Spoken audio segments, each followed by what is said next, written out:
En mi pueblo, Kalachi, la vida solía ser tranquila, muy simple, predecible.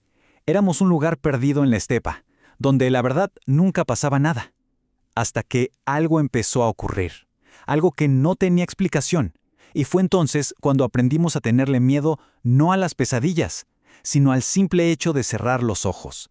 Imaginen esto. En el lugar donde vives, la gente empieza a tenerle pavor a quedarse dormida. Porque cuando te entregabas al sueño, no tenías idea de cuándo ibas a despertar, ni en qué te habrías convertido al hacerlo.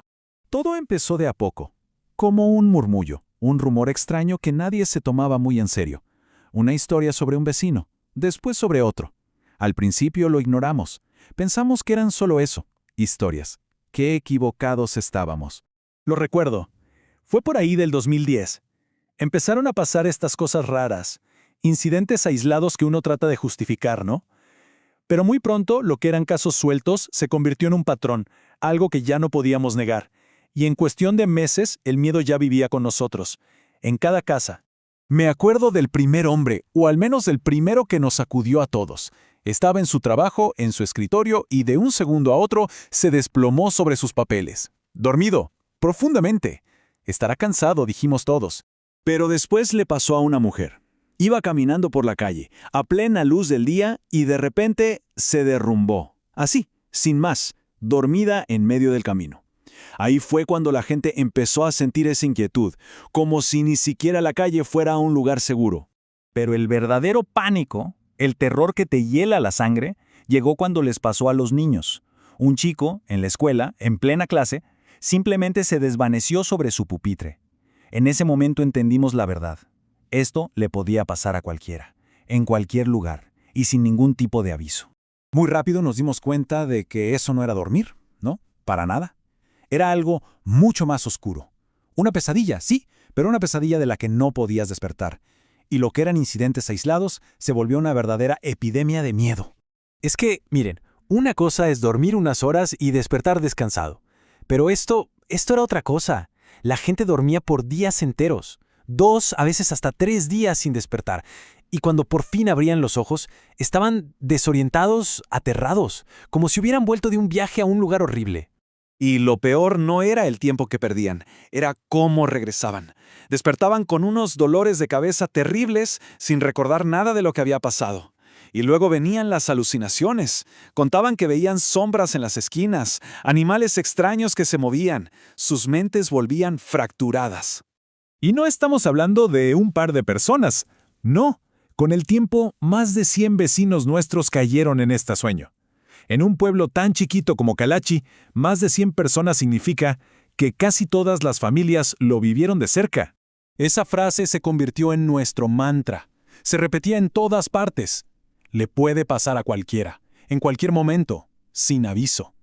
Vivíamos con esa angustia constante, pensando si el siguiente en caer sería uno mismo, o peor, uno de nuestros hijos. Eventualmente la noticia salió del pueblo.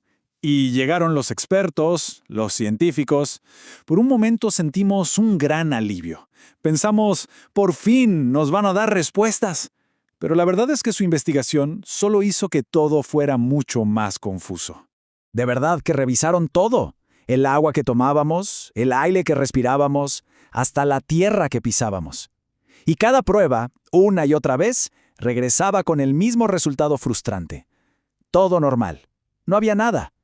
Absolutamente nada fuera de lo común. Y así fueron tachando de la lista todas las explicaciones lógicas. Descartaron virus desconocidos, bacterias extrañas, hasta midieron la radiación pensando que encontrarían algo. Pero no, los niveles eran completamente seguros. Era como si la ciencia se encogiera de hombros. Nos dejaron solos con todavía más preguntas. Y bueno, cuando los de afuera no te dan respuestas, uno empieza a buscar las propias. Y todas las miradas, inevitablemente, se dirigieron hacia el único lugar que siempre nos había dado mala espina. Una sombra de nuestro pasado soviético que estaba ahí nomás, al lado del pueblo. Verán, nosotros éramos Kalachi, el pueblo tranquilo. Pero a solo unos kilómetros de distancia estaba Krasnogorsk, el pueblo fantasma. Un lugar abandonado donde había una vieja mina de uranio de la época soviética. Siempre sentimos que de ese lugar salía algo malo.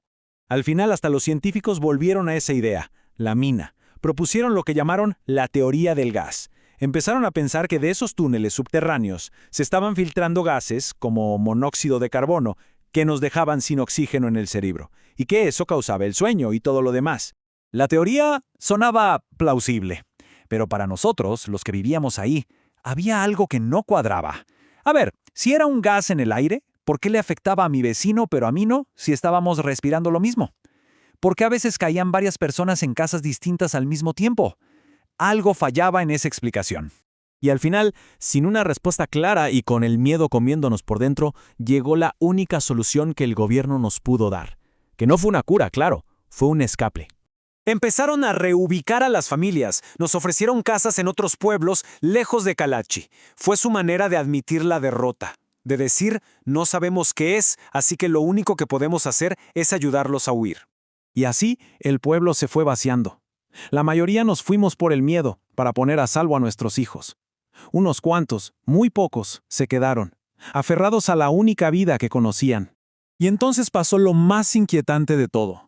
A medida que la gente se fue yendo de Kalachi, la enfermedad del sueño simplemente desapareció. Los casos se detuvieron por completo.